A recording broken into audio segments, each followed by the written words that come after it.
information for you guys today. Thank you, Jennifer, for recording it. Because I know some of you guys can't be on. Listen, I know how busy your schedules are. You already had to have a 70-minute call on Monday, which, I don't know how productive that one was. My job is to try to make this one a little bit more productive, right, Christina? And so you guys, listen, you're more than welcome to share your screen if you want to. Love to see your guys' faces. I apologize. I'm supporting the local Dunkin' Donuts behind me, so you might hear some noise and some music in the background. I had a meeting this morning. But if you don't know who I am, I know I have a lot of members on, but non-members. Scott Dolch, I'm the president and CEO of the Connecticut Restaurant Association. And the purpose of this call today, one, is to let you know, if you don't know what we do as an association, our job is to fight every day for you as a restaurant and a private, whether you're a private event venue, a caterer, or a restaurant.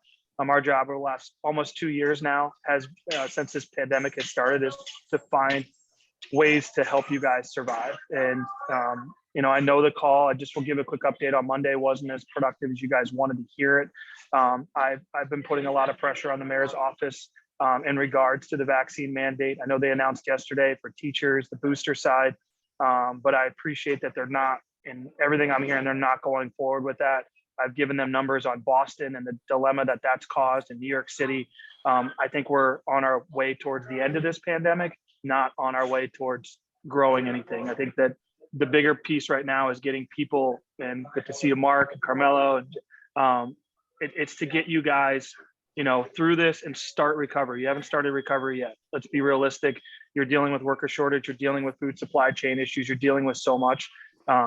And you're working harder now than you've ever had to work. So this purpose of this call, Sean Butler and Rocky that are on this call with Jennifer and I, Jennifer Conklin-Smith is, I don't know where it is on your screen, but she's kind of the head of my foundation, and workforce development and growing our workforce. We're 160,000 strong in pre-pandemic levels, but trying to find solutions for you guys. That's my job, is to find actual solutions. And part of this conversation today is trying to work with the DOL and work with their CT Hires program, and how to make sure you guys understand ways where maybe you're not spending thousands of dollars on Indeed every month and yelling at me saying, I don't even get anybody that responds, or they've never worked in a kitchen in their life. This is a joke. Like, I get that. And I think those are things I've shared with Sean and Rocky, that, there's an opportunity here with CT Hires and their staff to kind of help you guys in placement. And New Haven's a great pocket for that with the different programs that they have. The other piece of today, so you guys know, about 5 months ago, we all know what happened in Kabul in Afghanistan with the refugees that were sent over to the United States. And they're a little bit unique to normal refugees like you've seen in Syria or other parts of the world. Typical refugees are usually in refugee camps for years at a time, and then they come over to the country, and they're English.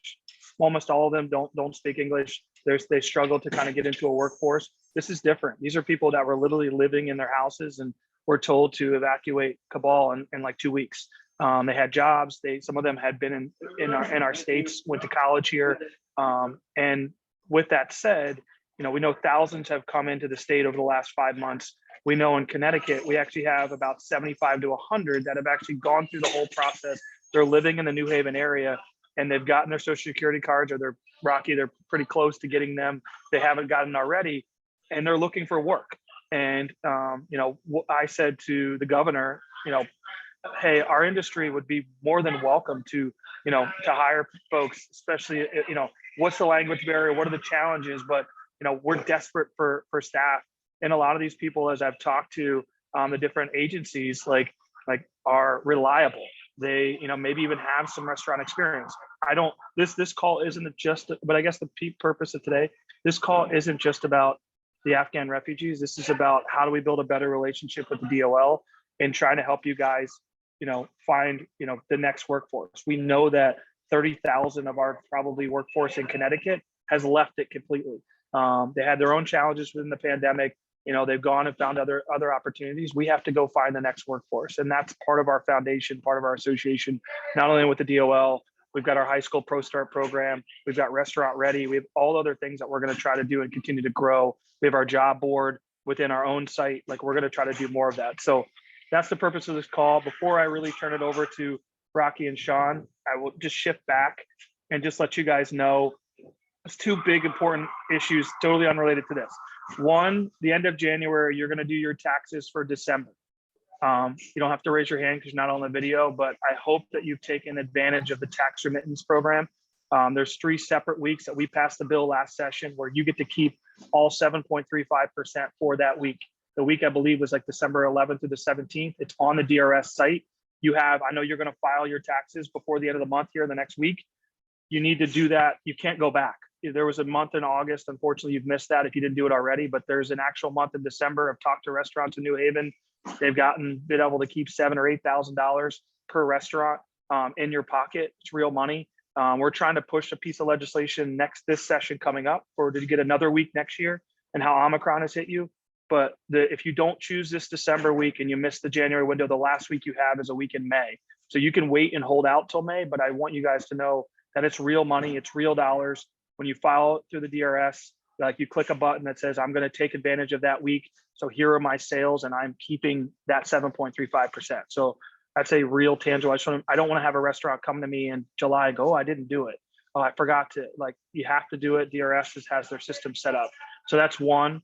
And then the second one is you're going to see a lot of blitz about restaurant vitalization. There's people on here that got the money. There's people that have it. I'm trying on a federal level to make a big push with the Biden administration, all of our delegates, to get the other $40 billion done. So everyone that applied gets money. That's real. You're going to see, you saw some news stories earlier this week. I'm dealing with DC stuff, not as much, just as much as state stuff. So let you guys know down in New Haven, I know a lot of you got the money, which is great, but there's some of you that didn't. And I don't think that's fair. I think everyone that applied and was eligible, that had at least 30% loss, should have gotten those funds. And we are trying everything we can down in DC to make that happen over the next couple of weeks. You've seen that with the National Restaurant Association. Sean Kennedy and myself are working tirelessly to do that. So those are kind of 2 big updates, totally unrelated to the call today, but just to see some of your faces and some of the non-members that are on, just to know what else we do.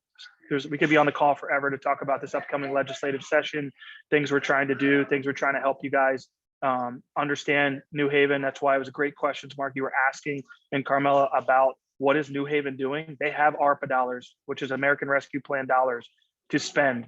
And what are they doing with it? And my job is 169 towns and cities. New Haven is one of them. I want to know what the mayor is doing to help you guys. And they have dollars. They have dollars for advertising. Don't let them fool you. I don't let them fool me either. I can hopefully find out exactly how much they've received. But we have to keep the pressure on the city of New Haven to help you guys. And so with that, are there any questions before I really kind of take a step back and really turn this over to Sean from a DOL side? Any questions on the stuff I brought up? Christina, did I hit most of try to keep it under like 6 minutes, but good. Christina, as you guys hopefully know, Fitzgerald is Unily Cafe and one of our board members. So turn to her and make sure, so I get the nod from the board, I feel a little better. All right, so Sean Butler with the DOL, I'm going to turn it over to. Sean hopefully have a shared screen. I know he has some slides on that side, and you guys can use the chat as well. If I missed something, New Haven has $90 million. I appreciate it, Mark. Thank you for the actual number. Let's see how much they put towards hospitality. Thank you for the tax relief and the action alert stuff. So Sean, floor is yours. Awesome. Thanks, Scott. And good morning, everybody. Great to be with you guys. Like Scott said, my name is Sean Butler. I'm a special assistant in the Commissioner's Office at the Department of Labor. And why I'm here with you guys primarily is that I'm sort of also the project manager for the employment working group of our Afghan resettlement sort of intergovernmental committee, interagency committee that we have here in Hartford. We're excited to chat with you guys. I'm a New Haven native and I'm a fan of many of your restaurants. So excited to have all of you guys with us. I'm going to share my screen. We have some slides. Sorry, this is just giving me a bit of an issue. One sec, and I should be able to share my screen. There we go. Actually, you know what, Scott, I'm going to have to close out of Zoom and reopen it to share my screen. It's being a little fidgety, so I'll be back on in like 10 seconds. I'm sorry. No worries. While we wait for Sean for a second, I know just on some good news, we've had 7 straight days of negative hospitalizations. and it's continuing to trend down. I'm trying to get the media to actually cover that story. They love to cover the other side, but if you guys are open for any time wanting to talk to the media, I'm going to put my cell phone in the chat. Please don't hesitate. I know a lot of you guys have already done some media work down there, and I want to kind of do a push, Mark, to your point of trying to get some of the cameras down there just to talk about you guys and what how we get people back into New Haven. So I just want to share some good virus news that maybe the media might want to cover as well. Sean, back to you. You're back in. Yeah, I think I need to be made a host again, and then I can get the slides up from there. Jennifer, are you good with? See her focused on her screen. Awesome. All right. Everyone see my screen? You're good. Looks like it. Yes. Awesome. So like I said earlier, we're excited to chat with you guys both about the Afghan resettlement hiring process. And I think a critical component of that, which is the use of the CT Hires platform, which Rocky will talk about, and will also be demoing an employer enrollment. So the goals for this on our end are, like I said, to provide some background and updates on the Afghan refugee employment working group and what we're doing here in Connecticut. Like Scott said, this has been months and months in the making. I think obviously this whole crisis in Afghanistan was very much in the news September, August, but as folks have arrived in Connecticut, this will be a multi-month project to continue. And so we've, I think, done really great work getting the structure in place to sustainably support these folks and get them connected to not just their first job, but develop career goals and help them with training and things like that as well. We'll pivot over to Rocky then, who will explain the value add of the CT Hires platform for employers like yourselves. We'll try to demystify some of what CT Hires does, who you're being connected to, all of that. And then we'll demo an employer enrollment in CT Hires. So Rocky will turn himself into a restaurateur for about 5 minutes, and we'll be creating an employer profile in CT Hires and a dummy work order as well, just so you can get a visualization of what that process looks like. And I think just the thing I would foreground before we jump into this is, we're recording this, which is great. I'll make sure that Scott gets out our contact information if he hasn't already. After this, we're available, especially Rocky on the CT Hires front and me on the refugee front. We're available to be helpful, to be a resource whenever. So don't hesitate to reach out as we go forward here. So at a glance, the Afghan Refugee Employment Working Group, like I said, it's been stood up since the fall. It's composed of us at DOL, DSS, CRA and Iris, especially New Haven, Iris, although there are some CRA clients resettled in New Haven as well. There are refugee resettlement organizations who are doing such incredible work. The Office of the Governor and employers, Scott, I know has been on those calls pretty much since the get-go in September. We've been working hand in glove with other, major employers as well, because we want to make sure we're bringing everyone around the table and keeping everyone updated on the progress here. The simple objective is to provide pathways to employment and career development for Afghan refugees upon their arrival to Connecticut.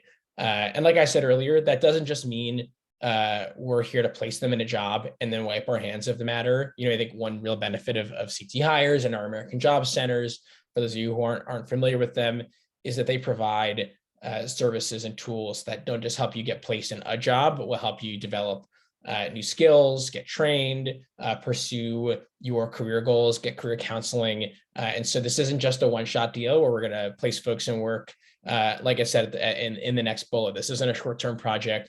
We anticipated DOL being involved in this for at least the next year in a very intensive way. But obviously, the benefits of getting into CT Hires and getting refugees into our American Job Centers is that they're then connected to services through the Department of Labor that they can go back to as they need it.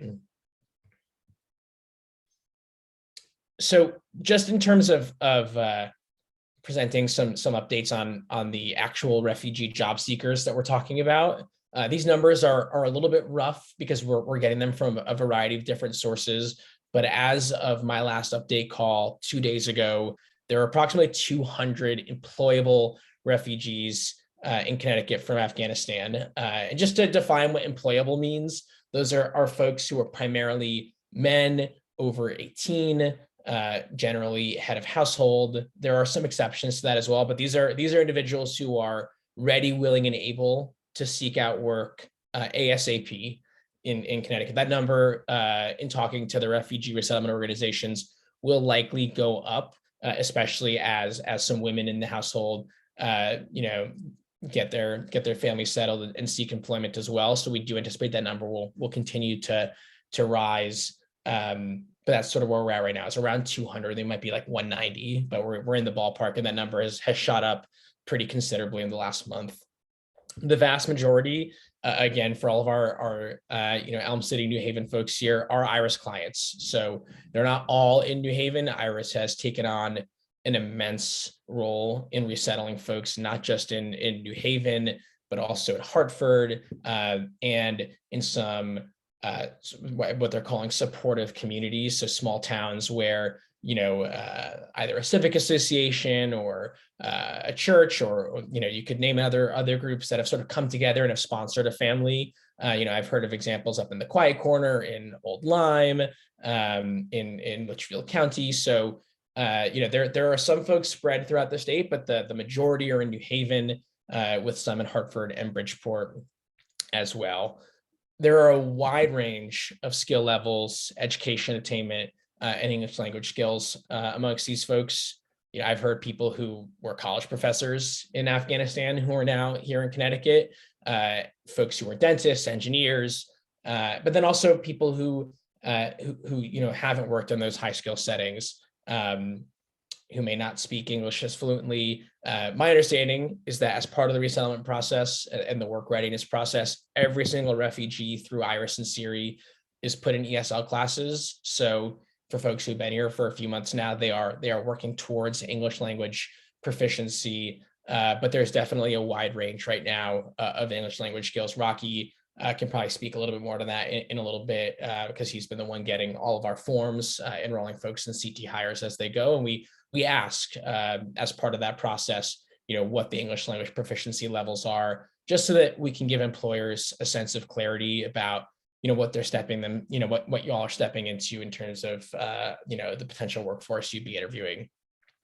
Every Afghan arrival has at least work authorization in hand at this point in Connecticut, is my understanding. Like Scott said, there's a bit of a stickiness with Social Security numbers, and not in terms of them not being eligible, but the mail and things coming late. But my understanding, and this is shared by folks at the agency and throughout state government, is these folks are work authorized. And if there are specific questions about an individual's work eligibility status, you should always feel free to reach out to someone at DOL and we can provide clarity. But my understanding is every single person who's in this state now who is employable, deemed by IRIS and CRA, has that work authorization. And it's the last point, and this is more qualitative than quantitative, but like Scott said, these folks, and I've seen it firsthand, they're enthusiastic, they're excited to get to work. They, a lot of them have been in the state for a couple months now, and sort of the next step in their resettlement into the state and into getting that self-sufficiency to pay the bills, to find a more permanent place to live, is that first job, or that first meaningful job. And so, we're really excited to be playing a role in that, because this is the phase now where, as folks have been in the state for a few months now, they have temporary housing assistance, they have other forms of assistance, but they sort of are in that stage now where they're ready and excited to find work as the next step in getting that self-sufficiency. And the last thing for me is the refugee hiring process. Then I'll throw it over to Rocky. And this is why we're talking about CT hires, is that CT hires is integral to the refugee hiring process, both as a means of making sure that every single refugee who is seeking employment in the state is in our system, is connected to services, and is connected to employers in the fields they're interested in. But it gives employers an extra avenue to be connected, not just to refugees, but to the state's workforce in a larger sense. And so we'll be making sure that every refugee is registered in CT Hires. We've really we've taken pains to make that process as simple and easy as possible for our refugee resettlement organizations. Then refugees are going to get orientation at our American Job Centers in Hamden and New Haven, are especially relevant for the folks here on this call, just to get comfort level with Department of Labor Services. The next two steps are sort of the most critical from y'all's perspective. So refugees are assigned career development specialists. After that orientation, they're invited to enroll in relevant DOL services. And then the final step, at least in this initial job placement process, is that career development specialist, or our project leader here, will be hunting far and wide, trying to find the right job opportunity and the right job placement for refugees in the career field they want, or in the sort of workplace that they need to be in temporarily. Like I said, we anticipate some folks being placed in one job for the short term. Maybe they need to get their occupational licenses updated to meet relevant certifications in the United States. But we want to make sure that we are taking pains to get folks placed in jobs ASAP, given that real high stakes need to be self-sufficient. And so that fourth step, that job matching, is why we have all of you guys here today, why we're going to talk about getting everyone on the employer side enrolled in CT Hires. And it'll be where we make those connections, and then hopefully are able to find, you guys here today, a great new workforce to go staff some of the open roles you may have. So I'm now going to continue to share my screen, but I'm going to kick it over to Rocky, who is going to provide an intro to the CT Hires platform. And then in a couple minutes, he's going to demo a CT Hires enrollment. So Rocky, go ahead. Good morning, everyone. So my name is Rocky Young. I'm a business services specialist with the Northwest region of Connecticut. First, on the behalf of the Department of Labor, thank you for taking part in this demo. As Scott pointed out, there's a dual purpose. One is to obviously get the word out about sort of the refugee individuals that are looking for work, but I think most importantly is just get the word out about CT Hires, how it can be used to assist in recruitment efforts for companies throughout Connecticut. CT Hires is basically Indeed, but with a stake in Connecticut. It's a web service that has all the features and then some that you would find in Indeed. Main thing is behind the scenes. It is being I would say run and organized and by individuals, by humans, not algorithms, that have a stake in, making sure that Connecticut companies succeed in finding, future employees.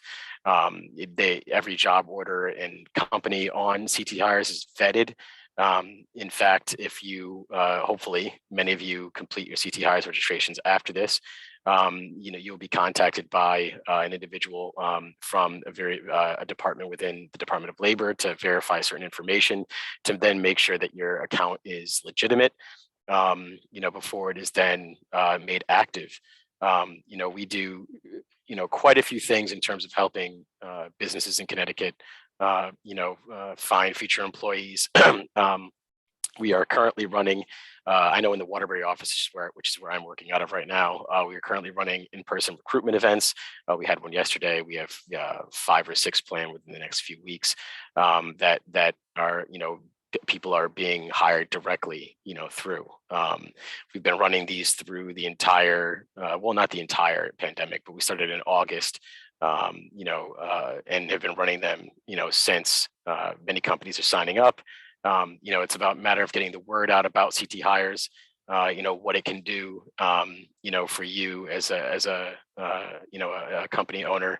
And I'm very pleased we're starting with New Haven. I hail from New Halldale, so born and raised. So I'm excited to have you folks on this morning and kind of walk you through the process. I hope at the end of this, I'm sort of forwarded contact information. I have quite a few sort of one-pager handouts, fact sheets, information on posting job orders, and websites where you can find who is the BSU rep in your area. There are 5 of us throughout the state. And the state is broken down into various regions, and we're here to serve you and assist you in your recruitment efforts, whether it's critiquing job orders, referring applicants within CT Hires that are qualified for the job orders that you'll be entering, sometimes assisting you in entering job orders. I entered 3.5 job orders. I'm halfway through one this morning prior to this call as I get ready for another recruitment for a company that will be in Torrington on February 7th. So there are quite a few services, and I welcome you to get in contact with your BSU rep in your area, because they can also walk you through this registration process. And at any point, if you have an issue with CT Hires, we are readily available. I myself am going to make myself available to all of you, even though you are not in my region, to assist you in this process and kind of get this ball rolling. I think it's very important that companies are registered with CT Hires. I've heard many stories of people paying for Indeed or ZipRecruiter accounts and just not getting applicants that are they can hire. And so behind the scenes in CT Hires, you have me or your other BSU reps going through resumes and backgrounds of individuals and referring them directly to your job orders. So many benefits to CT Hires. Sean, if you want, I'll share my screen now and kind of take them through the demo registration. Yes, here, I will end my screen sharing and we'll pivot over to you. Thank you, sir.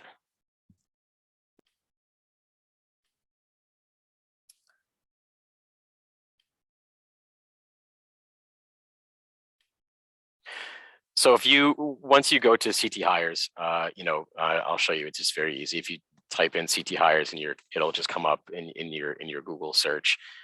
This is the screen that will be displayed to you.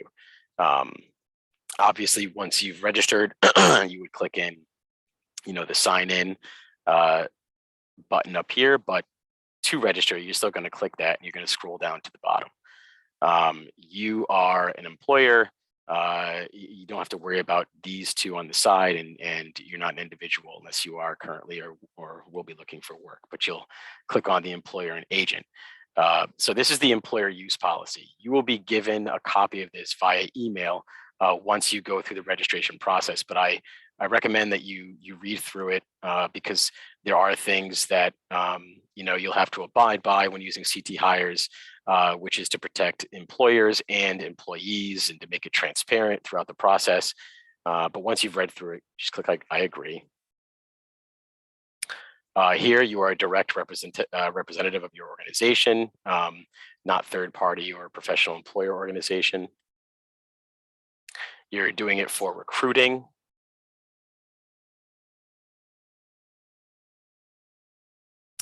And here, these are, I would say, there are a number of consistent hurdles that I found when I'm helping companies register for CT Hires. One is not having their federal employee ID number or not having their UI employer account number.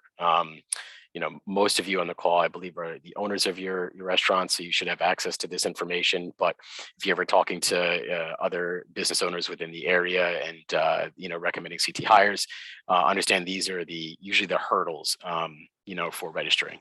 Now, bear with me because I'm doing a demo registration, so I'm going to be entering a 9-digit number that hopefully is not being used. I think I'll change that to 0.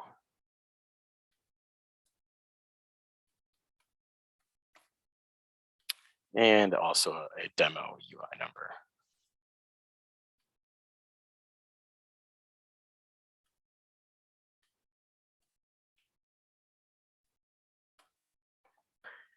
And continue.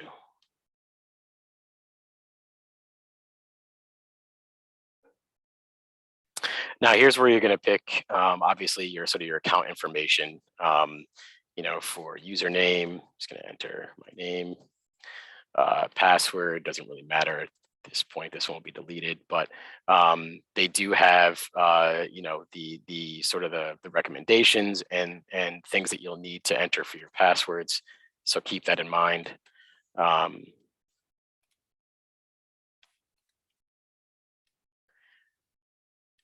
Oh.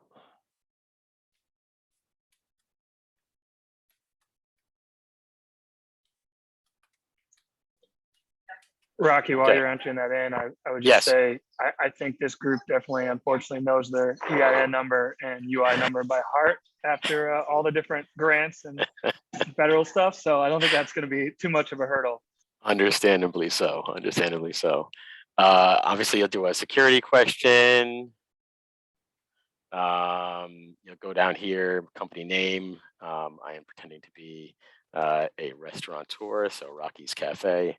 I will enter zip code. I'm going to do the address of the Waterbury. Now, the other thing you should know is this is not going to be an issue for any of you, but some companies are national organizations, and to be registered in CT Hires, you have to have a Connecticut address. So just again, another piece of information to provide to any of your friends who might own companies or businesses and looking to hire. And I'm going to do the address here in Waterbury. Scroll down, click here, it's the same. Now, this is where you'll enter your contact information. Now, some of you might be registering another individual who does the hiring, so you'd enter their information here because this is the person that a BSU is going to reach out to kind of engage with your recruitment efforts. If it's not you handling this, then you can enter their contact information.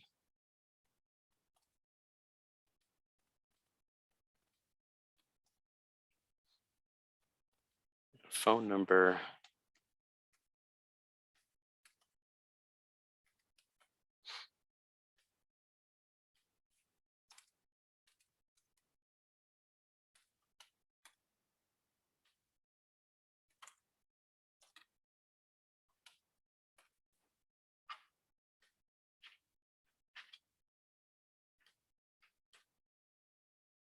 If you have a website, you can enter it here as well. It helps when you enter job orders, and if you have a website where they can use it to to apply if that's something you want to do. And now industry code.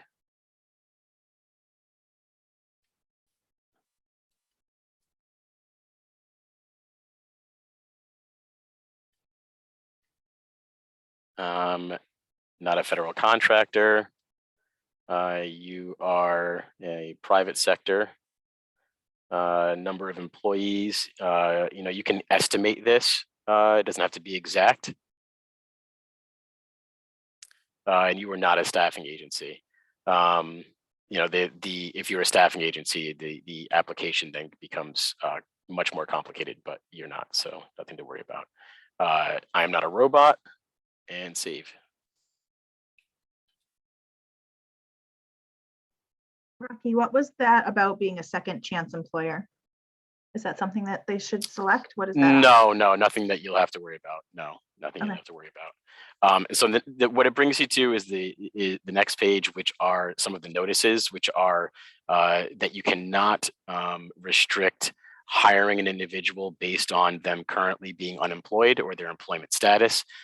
You'll also see one where you cannot restrict hiring or discriminate against an individual based on a credit report. Some companies would do a credit background check, but if you were hiring through CT Hires, you can't restrict based on their credit history. And this is the one that's for their credit information.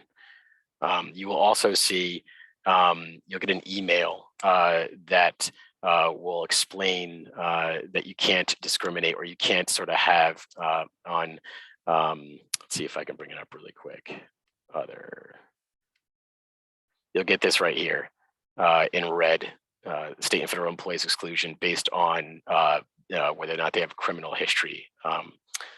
But once you're in, you're ready to go. Now, I'm about to walk you through posting a job order. It is relatively simple process as well. So if you go to menu and you go to manage jobs,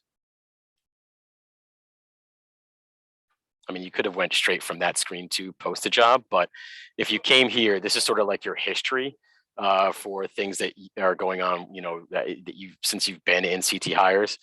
Some companies have been in CT Hires for quite a long time, so this is relatively long. But for you, obviously, it won't be. Right down here at the bottom, though, you'll see add new job order. You'll click that button if it'll work for me. And I typically stay with manual entry of a job order. Okay, so I've created a job description here that I'll be using. It's for a line cook. Again, I'm pretending to be a restaurateur, maybe in another life.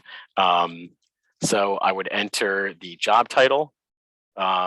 Now down here where it says search occupation, this is kind of important because what happens is that individuals who come into CT Hires, they sometimes search based on the occupation that they're looking for. And so you want to make sure that the occupation you're choosing kind of as closely matches the job title. Sometimes it can be relatively difficult. Mostly it's like a manufacturing thing. Manufacturing companies, I found it can be difficult to kind of match the job title. But if you start to type in cook, it'll populate things down here at the bottom. And as you scroll down, you can see here Cook's Restaurant. So you would select that, and that would classify this job order as cooks in restaurants, so that if anyone comes on looking to gain employment as a cook in a restaurant, they would search that, your job order would pop up. So it's kind of important to the search function. You'll click next. Here, obviously, let's get rid of that. Work from home is a no. It would have your address here, your default contact, and then here is where you would post your job description. You know, when I do this for companies, I tend to just do it in Word, and then I can cut and paste the job description directly into here. Obviously, though, this gives you all the functionality you would have in sort of a document creation program, your font, your format, your size, bolding, things like that. So you can type it right here if you'd like. But I tend to do it in Word just to make it quicker. Now, here's where you would do your salary information. You can click this button here to where you do not display your salary requirements to a job seeker. I mean, there are benefits to that sometimes. You know, when you contact your BSU, if you're having trouble recruiting for a certain position, they might come in really quickly and ask you, well, you know, maybe you want to publish your salary, because, you know, sometimes that is what draws individuals in. And sometimes you may not want to, you know, so you can negotiate. I think in my job order, though, I do have my salary here at the bottom. So I'm going to go in and do $15 to $18 an hour as a range.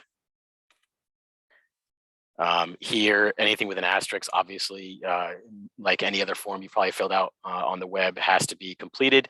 It's hourly, so we're going to leave that as is. Here, you know, you can, you know, the rate is based on any of these things. Usually, it depends on experience. Also, just to show you this, you can do it paid by day, by week, by month, by year, quarter, however it is that you set up your pay system. Shifts here. Day, evening, night, rotating, split, or flexible. I'll just go with flexible for now. And then down here, so when you, as a BSU, typically this is one of the other things that I'll need to clarify with a company. How do you want the person to apply? Do you want them to send in resumes to an email address?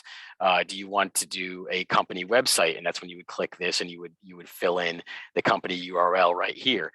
They can use CT Hires as well, but if you're not logging in regularly, you might be missing some things. Here is where you would click if you wanted them to send it to an email. And if you are the person that registered, if you don't want it to go to your particular email, you can click edit and then pop in the email that you want them to be using, okay? Or by phone or by fax, however you want to do it. And then you can add a little instruction here. I typically say, you know, individuals should, you know, complete an application online.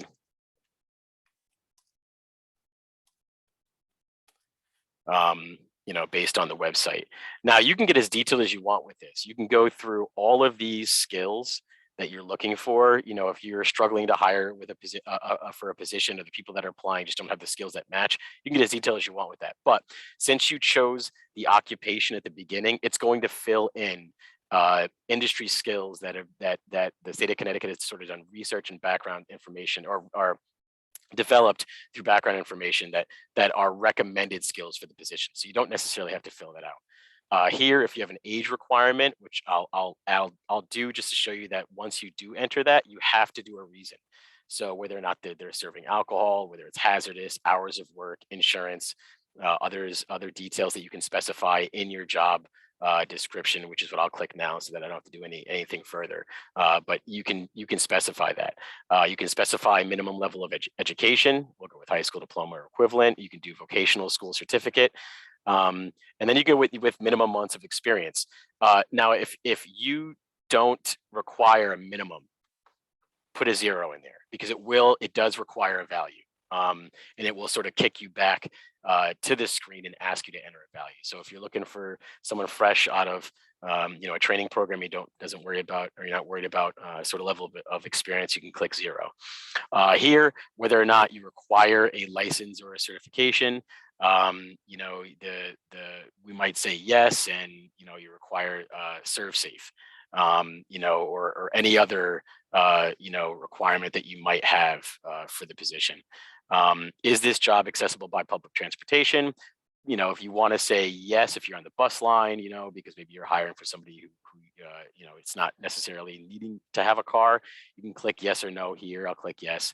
And then you can stipulate whether or not you want them to have a driver's license, everything from CDL if they're delivering things.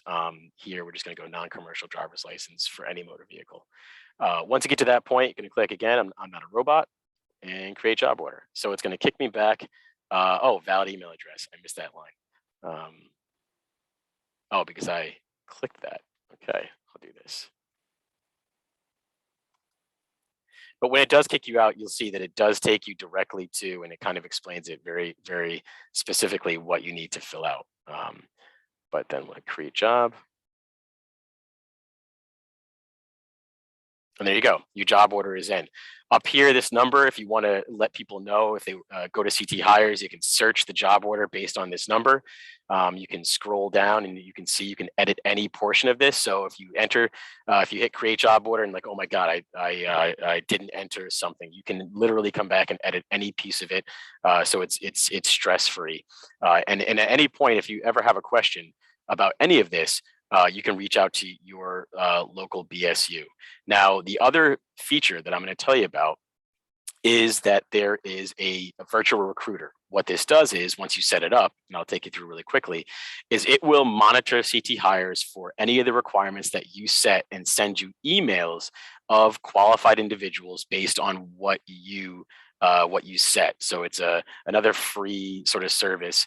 You can set this, and your BSU rep is working behind the scenes also, but you can set this yourself to kind of be working when you're not able to get back to this. So you go down to quick menu and candidate search. You would then go to your desired. Now you can select your city. So you can go by zip code. Off the top of my head, I do not have a New Haven zip code, so I'm just going to stick to state. But you can go down based on zip code and you can select a radius. Okay. Now you then can click, and obviously you can go through any of these: education level, salary, resume, veteran status, and click search. It's going to come up with a large number, because I just realized I didn't even enter a keyword, but it's going to come up with a number of individuals based on what you selected. You'd scroll to the bottom. So this is just to make sure that you set up your virtual recruiter. All of these are qualified based on whatever criteria you just set up in that last screen. But you'd scroll to the bottom, if I can get there. Actually, I'll just use the sidebar. And you'd click Save Search. Once you click Save Search, you would title your virtual recruiter, say Line Cook. You can set how often you want it to run. You can set the way in which that it's going to message you when it gets a hit based on your qualifications. And you can also set when it's going to expire, so it's not just necessarily running perpetually for the rest of your life. And then you would click save, and then that virtual recruiter would run in the background repeatedly looking for candidates for you, so you don't always have to be in the system. And that is CT Hires in a glance. The only other aspect I want to point out is I have these handouts that I hope at some point, I have your emails, because this fact sheet explains what I said and much more in detail. This desk aid takes you through how to register and how to post job orders. This is the virtual recruiter desk aid, so it takes you through how to set up a virtual recruiter. Hold on, let me move this bar. This here is how the state of Connecticut is broken down based on region. Okay, so I'm the Northwest region. I'm up here. Most of you are here in the South Central region. But this is who your BSUs are. Rocky, I'm not seeing the screen that you're referring to. Oh, let me see. Yeah, you might have to. Still on the virtual recruiter. Let me go to. You might have to unshare and share again, Rocky. Sometimes. Thank you for that heads up. Windows. There we go. Can you see that now? Okay. So back really quick. This is the fact sheet I was mentioning. This is how to set up your account and post job orders. This is how to set up your virtual recruiter. This is how the state of Connecticut is broken down. Most of you are here down in this South Central region, and I'm up here in Northwest region. But again, I will be available for all of you, regardless of what region you are in, just to help, with this process. These are your BSUs for the regions that you might be in. Most of you, again, are in South Central, so you'd be working with Abby Gale out of the Hamden office. Beyond me, if you have any issues, you can, email, call, what have you. You would get a copy of this CT employer user policy through email once you register. And then these are the notices that you would get that I went over that state that, you can't discriminate based on a person's unemployment status or their credit history. And that is everything. Rocky, I just yes. have a quick question. So specific to the Afghan refugees, and not saying anyone on this call has to, you need to do, as you guys notice, I'm getting pinged as you're talking, wow, I didn't realize I need to do this. I'm like, yeah. So if everyone on this call should spend the 10 minutes of your day today to put your stuff in here. And I laughed a little bit about line cook at $15 to $18, because I know I wish they're if you could hire a line cook at $15 right now, I think everyone would probably take it in New Haven. I know what you guys are dealing with, but you guys should start doing that now. But my question to your team, Rocky, and to Sean is, if they have an interest in the Afghan side, is there something separate? Should they be pinging their BSU and saying, okay, if there's any of that 125, how do you guys want to handle, I would hope everyone would want to hire one of those 125 in New Haven, but is there something additional you want them to do? Just that their job order is in CT Hires, kind of similar to the way that we have the Afghan sort of registered, and then they can reach out to myself or the BSUs in their area. We're keeping detailed information on all of them. They're all being interviewed in terms of their work history, backgrounds, English proficiency, what have you. Many of them are living in Hamden or New Haven currently, the bulk of them, but they're throughout the state, Bridgeport, Hartford. We have a few in Waterbury, and some of the other communities. So any of your BSU reps can help you gain access to the evacuee population.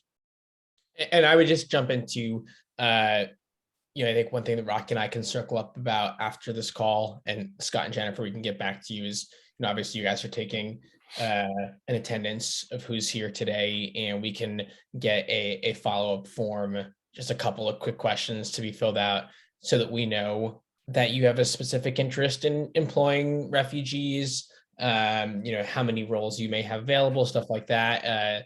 Given that you guys have taken the time out of your weekday to jump on with us right before lunch, especially, which we're cognizant of, we're glad to make sure that we're taking stock of that. And if we have folks at our American Job Centers who are good fits for work and food services, we can make sure that the relevant employers on this call are alerted. Yeah, Rocky, if Perfect. you want to send over those documents, we can follow up with people with the recording and then do any follow-up questions and let you know when people have registered and have interest in either the Afghan refugees or just general employment. We can help with that. That'd be great. That'd be great. I mean, I always stress too, typically, we ask companies to kind of register on their own, but just to really kind of help you guys out, if you'd like, you just contact me. I'll go through the process for you and with you, and start posting your job orders to make it as easy and seamless as in terms of a startup as possible. Yeah, and to the restaurateurs on the call, I know kind of running low on time. I mean, I think I hope you guys understand. I'll just maybe making a drink back there.